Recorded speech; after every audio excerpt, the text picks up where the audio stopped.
Leo had been living with the words for 3 weeks. They were solid, undeniable, and utterly terrifying. He loved Chloe. The kind of love that made the bad days feel manageable and the good days feel cinematic.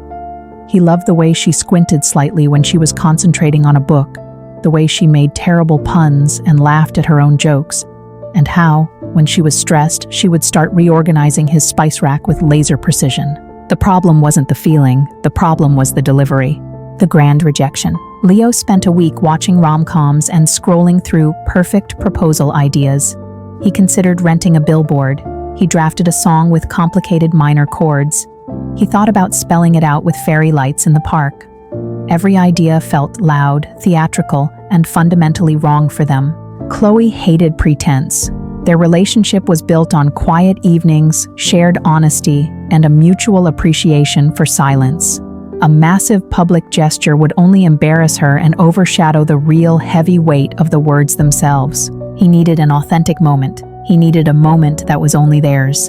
The perfect imperfect setting. One Tuesday evening, they were at Chloe's apartment. It wasn't romantic. They were sitting on her old, worn sofa. She was correcting marketing copy on her laptop, occasionally groaning. He was assembling a truly impossible 1,000-piece jigsaw puzzle of a blue ocean. The TV was running an old nature documentary with the sound turned down low. It was their typical domestic bliss. He placed a piece of the puzzle, the final tricky corner of a lighthouse. He leaned back, his shoulder brushing hers, and felt a profound wave of contentment. It wasn't the high-voltage excitement of a first date, but the deep, warm calm of a future settled. Chloe closed her laptop with a quiet sigh. "That paragraph just makes no sense," she muttered, rubbing her temples. Leo didn't move. He watched her for a moment, the fatigue around her eyes, the familiar way she pushed her hair back. It was this vulnerable, ordinary moment that broke the dam. He turned his head slowly, and she looked at him, still slightly distracted by the bad copy she'd been reading.